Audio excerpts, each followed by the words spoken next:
자의 직업적 태도로 옳은 것은 1번 양심적으로 직무를 성실히 수행한다. 필요시 임의로 근무 시간을 변경한다. 3번 사직할 경우 하루 전에 사직 의사를 밝힌다. 4번 환자가 주는 선물은 당연하다고 생각하며 받는다. 5번 환자의 상태와 예후에 대해 보호자에게 설명한다. 답 1번 양심적으로 직무를 성실히 수행한다.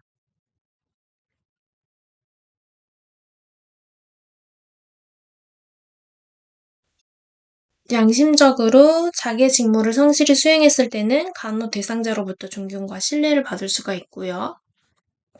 필요시 임의로 근무를 시간을 변경하면 안 되고 가능한 일찍 직속 상관에게 알려야 되는데 수쌤에게 말씀을 드리고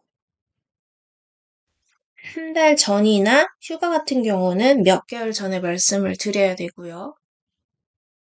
또한 마찬가지로 최대한 일찍 말씀드리고 인수인계도 해드리고 떠나야 돼요. 그리고 환자가 주는 선물은 당연하다고 생각하며 받으면 안 되고요. 병원 규칙을 설명하며 정중히 거절하고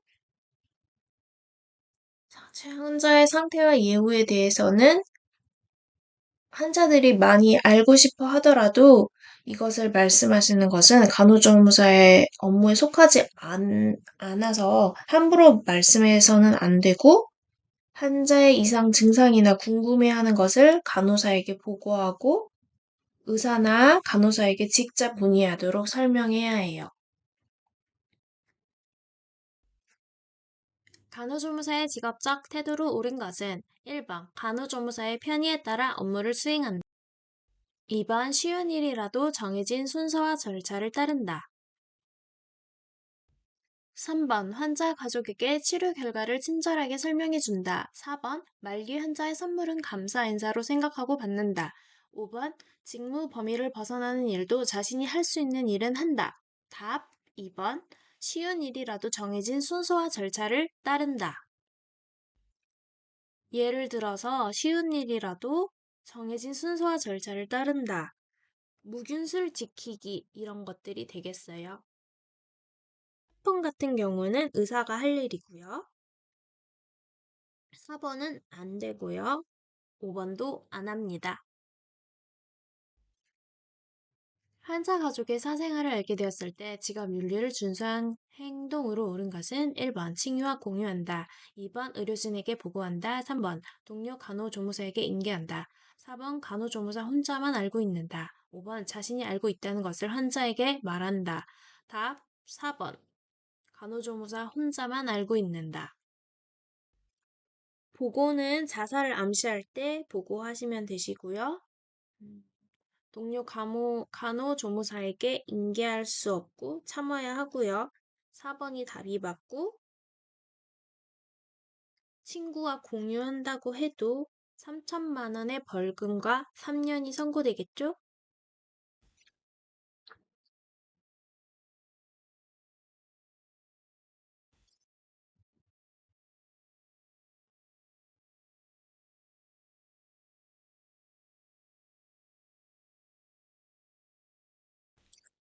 간호조무사 직업 윤리를 준수한 경우는 1번 기록 오류를 확인하고 정정하지 않는다. 2번 유명인의 입원 사실을 가족에게 이야기한다.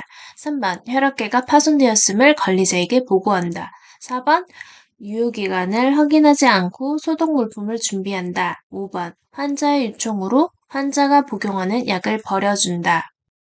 답 3번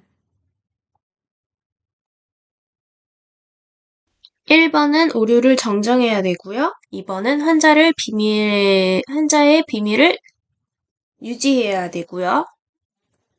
4번 유효기간을 확인하고 5번 처방된 약을 잘 복용하는지 확인하고 폐기해야 할 약은 약국에 반납해야 돼요. 간호조무사의 건강관리 행위 중 고쳐야 할 경우는 1번 교대 근무를 위해 체력을 단련한다. 2번 감염을 막기 위해 손을 자주 씻는다. 3번 손끝을 보호하기 위해 손톱을 길게 기른다. 4번 서서 하는 일이 많으므로 발을 다치지 않도록 주의한다. 5번 밤 근무가 연속되는 경우에는 주간에 충분한 수면과 휴식을 취한다.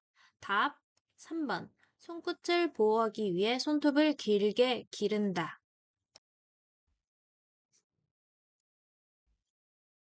근무 전 개인 사유로 근무 시간이 변경이 필요할 때 간호조무사의 직업적 태도로 옳은 것은 1번 가족과 상의하여 결정한다. 2번 결근하고 다음날 신청서를 제출한다. 3번 동료 간호조무사에게 대리 근무를 부탁한다. 4번 변경 전에 간호관리자에게 사유를 설명한다. 5번 간호조무사에게 늦게 출근하겠다고 알린다. 답 4번 변경 전에 간호관리자에게 사유를 설명한다.